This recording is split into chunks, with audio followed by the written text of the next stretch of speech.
কথা কস কার লগে কথা কস তুই? কার লগে আবার কথা কমু? মাটির লগে কথা কইতাছি। আইছিলাম আপনার উপকার করতে, আর আপনি উল্টাপাল্টা কথা শোনাই দিলেন। আমার উপকারের দরকার নাই।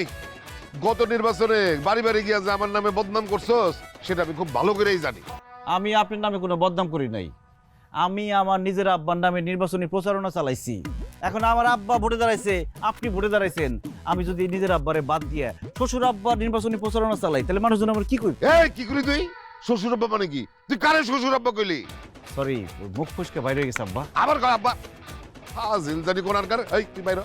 তুই অক্ষরে আমার বাড়ির থেকে বাইর হ। আর কোনোদিন যাতে আমার বাড়ির চারপাশে তোরে না দেখি, আমার মেয়ের আশপাশে তোরে না দেখি। বাইর হ। যাইতেছি, গুড নাইট। হুঁশিয়ার, সাবধান, হুঁশিয়ার।